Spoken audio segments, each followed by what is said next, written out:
욥기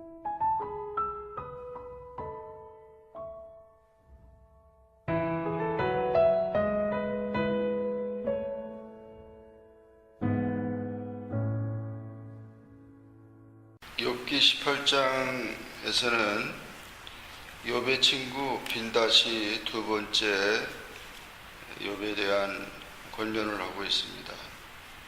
어느 때까지 말을 찾겠냐? 우리를 짐승으로 여기며 부정하게 보냐? 네가 화를 내고 이렇게 한 것이 정당하냐? 이러면서 욥에 대해서 판단을 하고 있습니다. 그러면서 5절 이하에서 악인들의 멸망에 대한 그런 악인들의 운명에 대해서 말하고 있습니다. 욥에 대해서 얘기하는 빌닷의 친구의 이야기는 욥에게는 적용이 안 되지만 악한 자의 운명에 대해서 공의에 대해서 얘기를 하고 있는 것입니다. 세상에는 이렇게 악한 자가 있다, 악인이 있다는 것이죠. 의인이 있고 악인이 있다. 물론 모든 사람은 다 죄인이기 때문에 모든 사람은 다 악한 자입니다. 그러나 하나님께서는 예수 그리스도를 믿는 자, 하나님의 백성이 된 자를 의롭게 여기시고 의인으로 취급을 해주시는 거죠. 그래서 사실은 신앙이라고 하는 것이 얼마나 우리의 운명을 바꾸게 한다. 신앙 때문에 우리가 죄인인데도 불구하고 의인 취급을 해준다 이거죠. 의인 취급을 해준다. 공의를 베풀어서. 그러니까 모든 죄값은 사망인데 예수 그리스도를 믿음으로 우리는 예수 안에 있는 영생을, 하나님의 은사를 받을 수 있는 그런 것이 되기 때문에 믿음이라고 하는 것이 얼마나 소중한 것인지, 믿음을 통해서 우리 운명이 달라지는 거죠. 그래서 사람은 가만 놔두면은 죄를 짓다가 지옥으로 가는 게 사람의 운명입니다. 그런데 예수님은 모든 운명을 갖다가 완전히 바꿔놓은, 예수 안에서 바꿔놓은 그런 것이 된 것이죠. 그러니까 얼마나 믿음이라고 하는 것은 모든 대대로 내려오는 유전이나 대대로 내려오는 재앙이나 모든 것에 대해서 바꿔놓는 거죠. 어떤 사람들은 우리는 예수를 믿으니까 더 안 되더라고 그런 사람이 있는데 그것은 잘못된 거죠. 분명히 끝까지 믿음으로 나가면 그 모든 지금까지 내려오는 가정적으로 내려온 재앙이나 모든 것들이 다 세력을 끊어져 버립니다. 다시 말해서 꽃을 갖다가 꽃꽂이를 했을 때 잘라가지고 나오면은 그 뿌리에서 잘려졌기 때문에 시간이 갈수록 꽃은 시들어 버리는 거죠. 그렇게 되는 거죠. 그러니까 그렇게 되는 것처럼 우리는 예수 안에서 우리의 삶이 이제 운명이 예수 안에 들어갔기 때문에 우리의 과거의 운명은 이제 다 사라져 버리는 것입니다.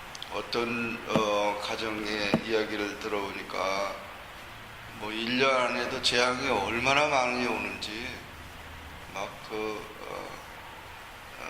뭘 이렇게 교통사고가 나고 병이 들어 아이들이 사고가 나고 1년 안에도 그냥 막 재앙이 끓지 않는 집이 있어요. 근데 누가 보호해 줄 사람이 없으니까 참 어떻게 보면은 평탄한 그런 삶도 있지만은 이렇게 세상을 떠들어보면은 정말 기가 막힌 그런 재앙과 불행 속에 사는 사람들이 너무 많아요. 너무 많아요. 그래서 사실 평범한 것이 참 은혜고 이렇게 참 하나님의 은혜 가운데 우리가 건강하게 지내는 것이 너무 감사한 거죠. 그런데 그냥 떠들어보면은 엄청난 불행과 재앙과 이런 것이 끊임없이 있는데 이 세상이 악하기 때문에 그렇고 첫째, 그리고 사람들이 악인이기 때문에 그렇다는 거죠. 그래서 여기 보면 악인의 운명은 악인의 빛은 꺼지고 불꽃은 빛나지 않는다. 악인은 빛나지 않는다는 거죠. 영광이 사라지는 거죠. 사라져. 참 선인은 눈물을 흘리고 참 이렇게 그렇게 착하게 산 그 의인들의 삶은 빛이 나는데 악인들은 빛이 사라져 버린다. 그 장막 안에도 빛이 어두워지고 그런 모든 그런 영광이 다 떠나져 버린다. 그러니까 얼마나 참 빛이 없다고 하는 것, 그 삶에 빛이 없다고 하는 게 얼마나 어둠과 그런 속에서 그랬던 거예요. 강한 걸음이 고나해지고 베푼 꾀에 스스로 빠진다. 피곤해지고 그리고 자기 꾀에 넘어간다. 자기 꾀에 넘어가고 그 발이 스스로 그물에 들려가고 얼구는 줄을 벌린다. 발뒤꿈치에 창에 차이고 그 몸은 올무에 자꾸 안 되고 자꾸 자기 생각하는 것 자체가 자꾸 꼬인다는 거죠. 올무에 그 얽매인다. 그러니 얼마나 참 답답하고 얼마나 참 그렇게 했어요. 그리고 빠뜨릴 함정이 늘 있고 동일줄이 땅에 숨겨졌다. 함정이 계속 안 되는 겁니다. 이리 가도 안 되고 저리 가도 빠지고 왜 그러냐고 그런 사람들이 있는데 그 사람들이 그렇게 불행을 찾아가고 그러니까 점쟁이를 찾아가죠. 점쟁이가 말하기를 당신 구태야 된다. 뭐 이런 얘기도 하고 그러는데 그 전에 제가 골목으로 있을 때 어떤 그 여인이 50대 된 여인이 뼈짝 말라가고 있어요. 밥을 못 먹고. 그래가지고 그 남편이 왜 그런가 그래가지고는 가서 점을 쳤더니 무당 귀신 내리는 거래요. 그래서 무당 귀신 내리는 그 신이 지금 내리기 때문에. 근데 이상한 짓을 또 해요. 밤 12시만 되면 다 옷을 다 여자가 다 옷을 다 벗고 그 시골인데 우물이 있는데 그 우물이 두레박으로 이렇게 퍼내는데 거기 가가지고는 찬물로 막 목욕을 하는 거예요. 밤 12시에. 그래서 사람들이 다 놀래고 저 여자가 저거 왜 그러냐고 도대체. 잠도 안 자고 막.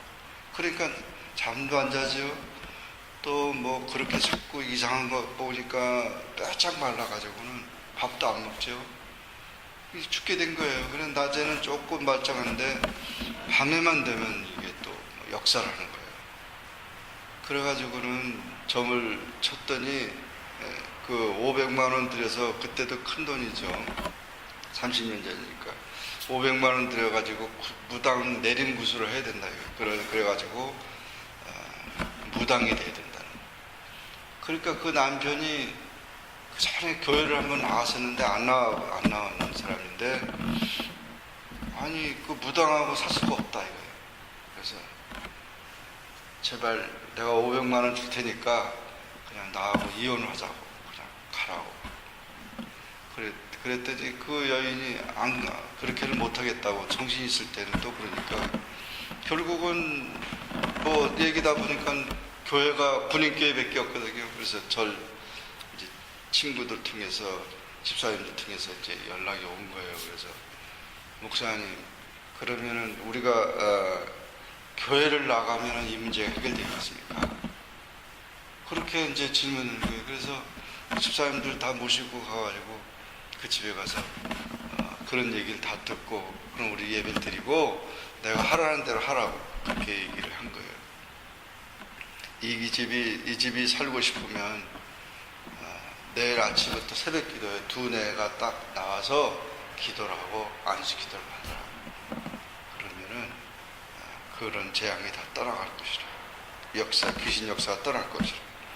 그래가지고 그날 저녁에 예배를 드렸어요. 예배 드리고 기도해주고 그 마음이 열려 있으니까 하나님께 돌아오고 얘기하고 그래서 예수를 믿으라고 그래가지고 찬송하고 기도했는데 그날 저녁에 아무 이상이 없었어요.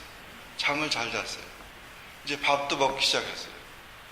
새벽에 나갔더니 새벽 기도할 때 5시인가 하는데 4시에 나와가지고 이분들이 4시에 나와 두뇌가 딱 맨 앞자리에 와서 앉아서 기도를 하는 거예요. 그래서 예배드리고 기도해주고 계속 그러니까 진짜 아주 아무렇지도 않은 현상이 벌어진 거예요. 그래가지고 그분이 그냥 남편이 놀래가지고 하나님이 살아계시다.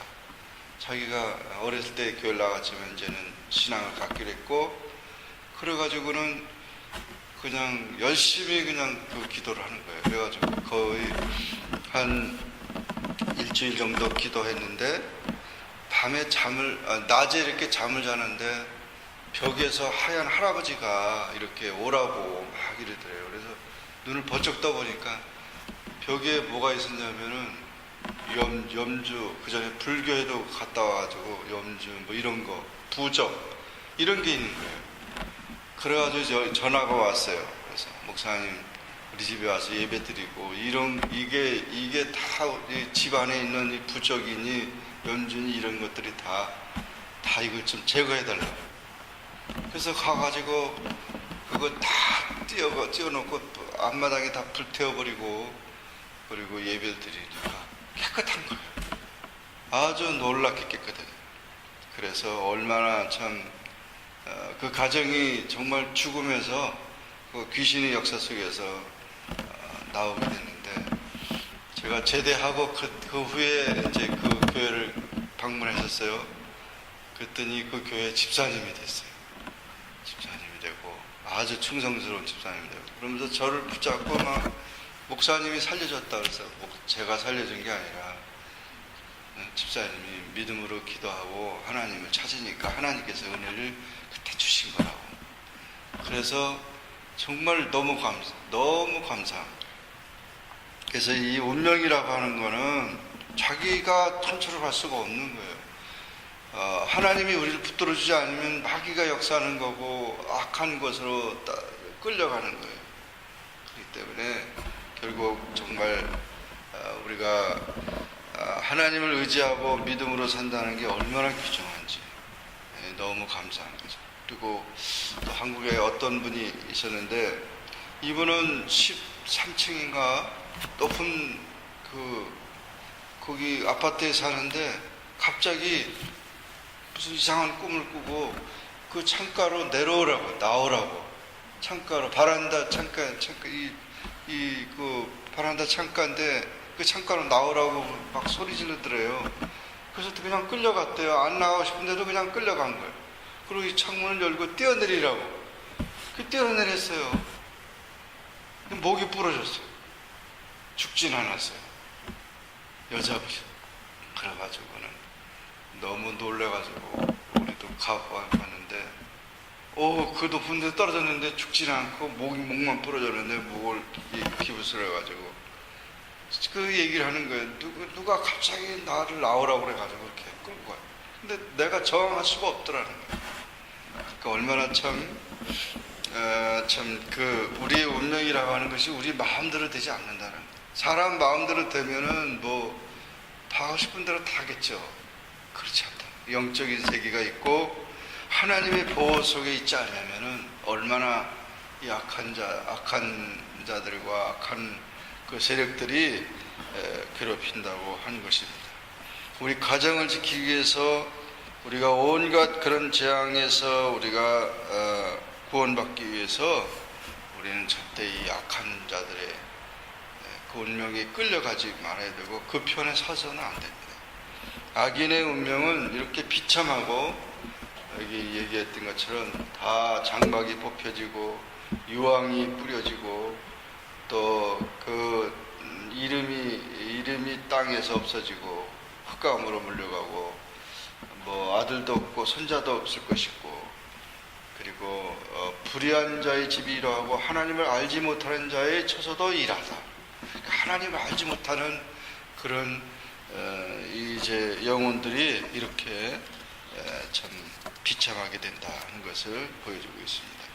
물론 여기도 있고 요한계시록에도 보면 그 악인의 운명에 대해서 엄청난 재앙과 그런 그런 불행이 이제 찾아오는 것을 우리가 보는데 하나님의 보호 속에 사는 자가 귀한 것입니다. 애굽에 10가지 재앙이 내릴 때도 모세가 이스라엘 민족을 구원할 때 하나님의 백성이 거하는 이스라엘 백성이 거하는 고센 땅에는 하나도 그 재앙이 내리지 않아요. 재앙에서 그 모든 것에서 보호를 받고 하나님의 인도하심 속에서 구원받는 그런 삶이다. 이것을 우리가 기억하면서 정말 악한 자들의 그런 모든 것들이 불쌍하긴 하지만 우리가 참 그런 악인의 운명들 그런 것에 이끌려가지 말고 영향받지 말고 하나님의 보호 속에서 오히려 그 악한 자들을 건져내고 구원해내는 그런 사명을 감당해야 될 것입니다. 이와 같은 사실들을 우리가 기억하면서 주님의 보호 속에서 귀한 은혜 가운데 지내는 삶이 되기를 주의 이름으로 축원합니다. 기도하겠습니다. 주님 감사합니다. 하나님이 저희들을 사랑해 주셔서 오늘도 기도로 하루를 살게 하시니 감사합니다. 정말 악인의 운명과 악인의 모든 삶이 불행과 처절과 멸망이라는 사실들을 우리가 오늘 말씀을 통해서 기억했습니다. 세상은 악하고 또 공중권세를 잡은 마귀의 세력들은 얼마나 사람들을 죄짓고 망하게 하고 불행하게 하고 이런 역사가 있는 것을 우리가 합니다. 물론 그런 것이 두렵긴 하지만 하나님의 보호 속에 있는 우리는 아무것도 두려울 게 없습니다. 주님의 보호 속에서 오히려 그 악한 자들을 불쌍히 여기고 구원하는 그런 사명을 감당하도록 도와주시옵소서. 하나님의 평강이 늘 함께해 주옵소서. 오늘도 저희들의 삶을 인도해 주시고 주님을 찬양하며 주께 기도하며 믿음으로 승리하는 귀한 하루가 되게 하여 주옵소서. 예수님의 이름으로 기도하옵나이다. 아멘. 하늘에 계신 우리 아버지의 이름이 거룩히 여김을 받으시오며 나라의 마옵시며 뜻이 하늘에서 이룬 것 같이 땅에서도 이루어지이다. 오늘날 우리에게 일용할 양식을 주옵시고 우리가 우리에게 죄 전제를 사해 준 것 같이 우리 죄를 사하여 주옵시고 우리를 시험에 들게 하지 마옵시며 다만 악에서 구하옵소서. 대개 나라와 권세와 영광의 아버지께 영원히 있사옵나이다.